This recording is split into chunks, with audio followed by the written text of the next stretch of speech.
Assalamualaikum, selamat pagi teman-teman. Kali ini kita akan membahas tentang motivasi, ya, memotivasi diri. Nah, jadi kalau paham ilmu ini, mudah-mudahan tidak perlu lagi motivator. Wah, menarik kan? Jadi tidak perlu lagi motivator. Kenapa? Karena kita bisa memotivasi diri kita sendiri. Yang sebenarnya seperti itu. Karena kalau kita lihat orang-orang hebat, ya, orang-orang besar, ya, dia berhasil memotivasi dirinya sendiri. Nggak perlu orang lain. Jadi drive-nya, ya, dorongannya dari dirinya sendiri. Nah, pertanyaan berikutnya, gimana caranya? Nah, ini kita nonton acara ini sampai selesai. Kita lihat. Pertama, ya, kita bisa mengubahnya dari hal-hal sederhana yang ada pada diri kita. Contohnya seperti apa? Pakaian, misalnya. Ya, misalnya biasanya kita pakai kaos, ganti kemeja. Biasanya pakai kemeja, ganti kaos. Gitu. Terus apa lagi? Warnanya sendiri. Biasanya pakai kaos warnanya mungkin putih gitu ya, atau krem gitu. Nah, kan kurang greget tuh. Coba ganti oranye misalnya, atau merah. Karena warna itu mempengaruhi mood kita, mempengaruhi spirit kita. Ternyata. Karena itulah saya di TK Khalifah, ya, saya pilih warnanya oranye. Biar semangat. Ada lagi bisnis kaos saya warnanya merah. Nah, ini bikin orang jadinya semangat. Jadi bisa dari warnanya dan pakaiannya. Terus apa lagi? Rambut. Ini beneran. Ini nggak bercanda, ini beneran. Biasanya rambutnya mungkin ya belah kiri, belah kanan gitu ya, atau rambutnya rebah aja gitu ya. Nah, coba dibikin berdiri misalnya. Intinya diganti. Kalau biasa berdiri ya coba ganti lagi gitu. Oke?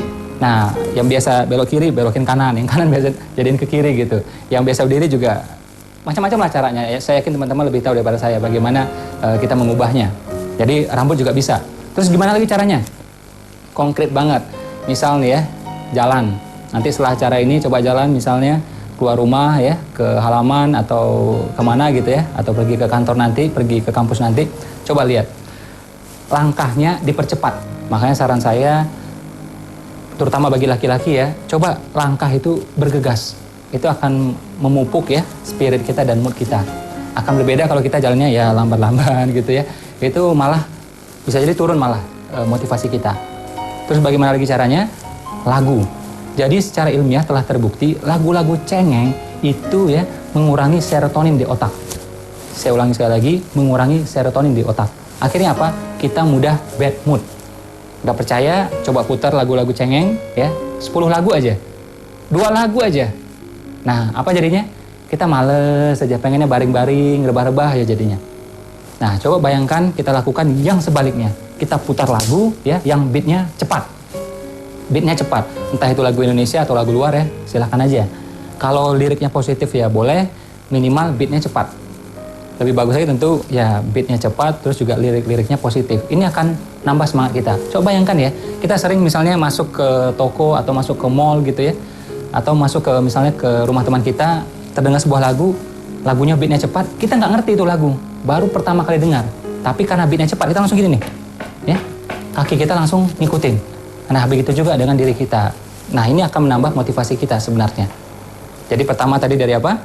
Pakaian, warnanya, rambut, ya. Terus apa lagi? Gerakan kita dan lagu. Terus apa lagi yang bisa mengurangi mood kita, apalagi mengurangi motivasi kita? Tayangan-tayangan kriminal. Ini pun ternyata membuat serotonin di kepala kita, di otak kita berkurang. Akhirnya kita gampang murung, gampang curigaan ya, dan impian mengecil jadinya. Dan pesimis jadinya. Pesimis udah tahu kan singkatannya apa? Pesimis, penyakit si miskin. Bukan hartanya yang miskin, tapi apa? Mentalnya yang miskin. Nah, itulah pesimis, penyakit si miskin. Nah, kita udah tahu begini ya jangan diterusin, diubah. Kita masih ada waktu untuk mengubahnya. Ada sebuah kisah yang sangat menarik. Jadi seorang anak ya SD, kemudian dia tumbuh SMP ya. Nah, ketika di SD dan SMP ini ternyata dia mudah sakit. Jadi setiap 1 bulan tuh ya, ada aja dia nggak masuk ke sekolah, nggak datang ke sekolah karena sakit gitu.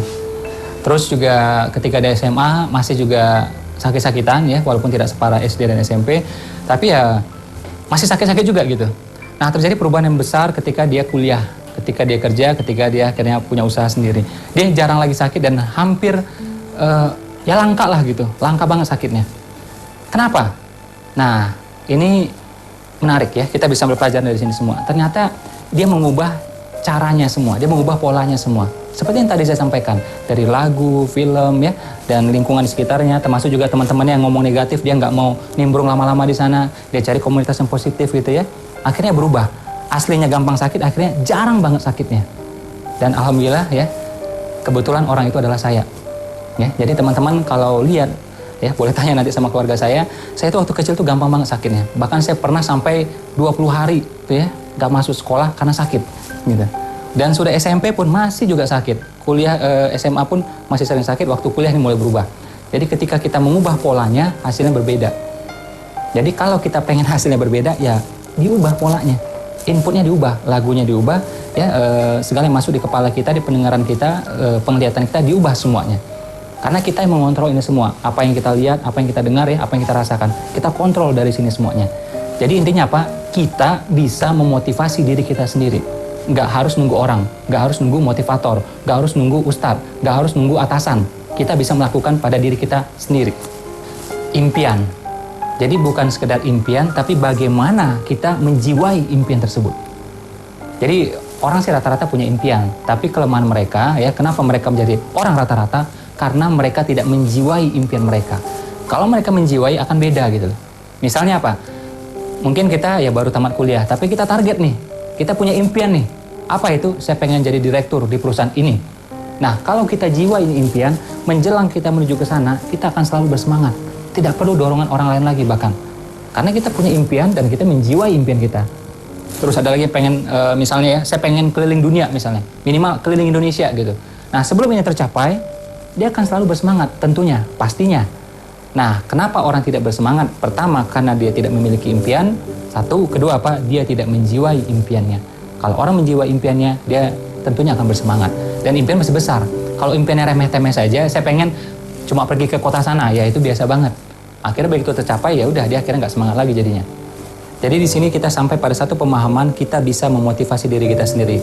Kalau ada orang lain, orang tua, atasan, ustadz kita, ya motivator kita, memotivasi kita, alhamdulillah. Pemerintah juga memotivasi kita, alhamdulillah. Tapi andai kata tidak sekalipun, kita bisa memotivasi diri kita sendiri. Dan itulah ciri pemenang. Drive-nya, dorongannya berasal dari dirinya sendiri, bukan dari orang lain. Kita yang menentukan gitu. Coba bayangkan, teman-teman ikut seminar, katakanlah seminar 2 jam atau 3 jam. Wah, pas keluar ya langsung termotivasi.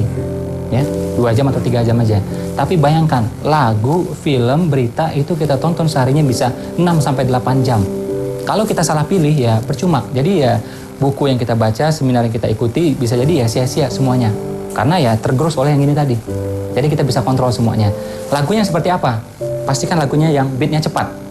Minimal jangan mellow lah saran saya. Minimal seperti itu. Oke, tayangan seperti apa? Tentu idealnya tayangan yang menginspirasi, memotivasi. Tapi andai kata tidak ada yang seperti itu, minimal jangan tayangan yang cengeng-cengeng. Jangan juga tayangan yang menunjukkan kekerasan dan kriminalitas gitu. Ini akan mengurangi serotonin di otak kita. Ya, jadi kita mudah-mudahan bisa memotivasi diri kita sendiri. Oke, itu saja untuk pagi ini ya. Assalamualaikum warahmatullahi wabarakatuh. Selamat pagi teman-teman.